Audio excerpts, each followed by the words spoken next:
Two stories for Shabbos. This week's story is about a regular family that lived in Muncie, New York. They were not poor. They were not rich. They had just enough money to buy what they needed, but no extra money. And they were always a little nervous that they had a lot of kids. And one day, God willing, Mirz Hashem, their kids would grow up and get married, and making a wedding could be very expensive, right? So the father decided, even though his kids were little, that he should start saving up money for when his kids got married, that he'd be able to pay for the wedding. Maybe I should end the story here, and that's a lesson for me. But anyway, so this father, what he did was, every time that he came home with a little bit of extra money or a little extra change in his pocket, he would put it in a little secret place in his house to make sure that he wouldn't use it and nobody would use it. And over the course of weeks and months and years, it would add up. Because if you put in $1 today, and $5 tomorrow, and 50 cents the next day, and $20 the next day, over the course of years, he had actually saved up thousands of dollars. And this was the savings that he would use for the day when his kids got married. Avi, come join the story.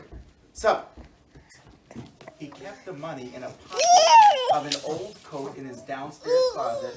That way it was out of the way. No one would see it, no one would take it, and it would be there when they needed it. One day, this man went to shul in the morning, and after shul, somebody came up to him and said, "I'm making a wedding this Sunday." It wasn't somebody he recognized, but the man said, "I don't really have enough money to make a wedding. Is there any way you can help me and give me some tzedakah to help me make the wedding for my daughter this Sunday?" And the man didn't know what to do.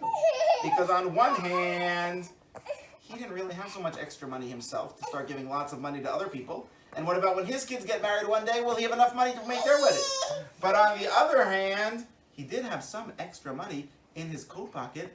Maybe he should give it to the man. Because that man was making a wedding this Sunday. This man, his kids weren't even engaged yet. So maybe he should help this person. And when the time comes for him to make a wedding, other people will help him. And he really couldn't decide what to do. So he told the man, "You know what, let me think about it for a few minutes. Can I give you a call later today?" And the man said, "Sure, thank you."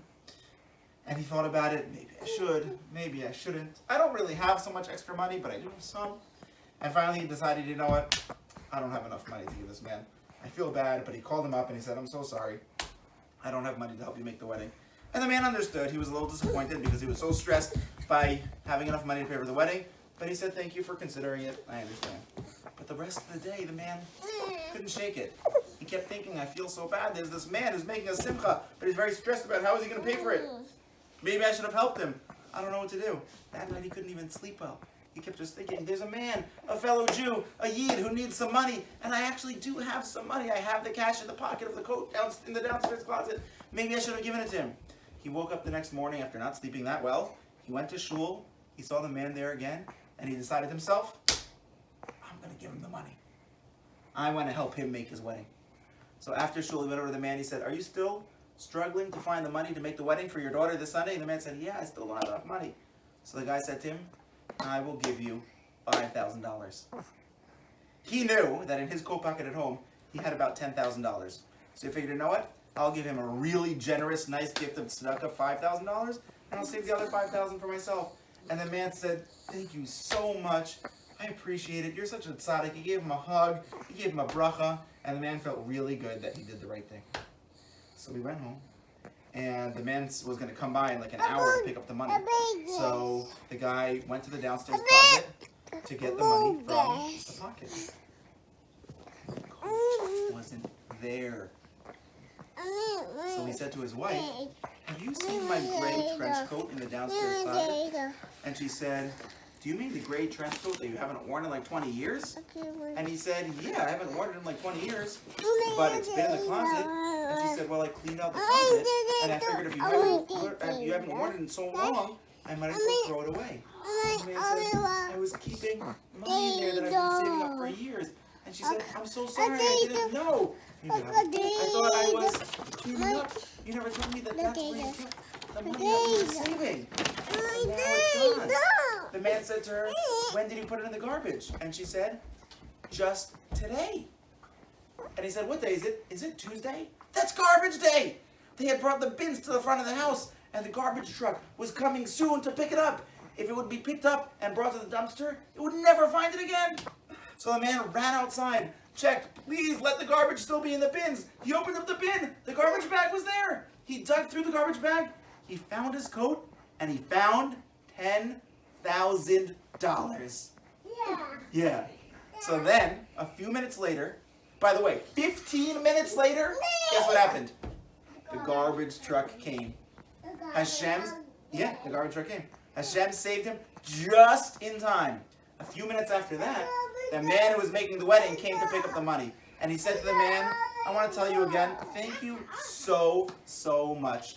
This was so generous of you. And the man who was giving the money said, no. Thank you so, so much. You gave me the opportunity to do a mitzvah. And because you gave me the opportunity to give you $5,000, I saved $5,000 for myself also. Because if I wasn't looking for that money to give it to you today, the garbage truck would have taken it. It would be in the dumpster. $10,000 would have been gone. Hashem gave us a gift. And now you get $5,000 and I get $5,000. And it's all because when you give tzedakah, you never lose. This was a story that I heard last year from Rav Melech Bitterman, who's a Rav in Israel, who said that he heard this story from the man who it happened to. He heard it, it's a true story, heard it directly from the man in the story. Now we don't always get to see as quickly and as directly as this man how Hashem repays us for our tzedakah. We don't usually see it so clearly, almost like a miracle that happens right away. Sometimes we never see it. Sometimes Hashem might repay it to our children or our grandchildren or in ways that we don't even know or understand. But we know and we believe, just like this man saw so clearly, that even if we don't see it, when you give tzedakah and help somebody else, you never lose. Good Shabbos, everybody. Good Shabbos.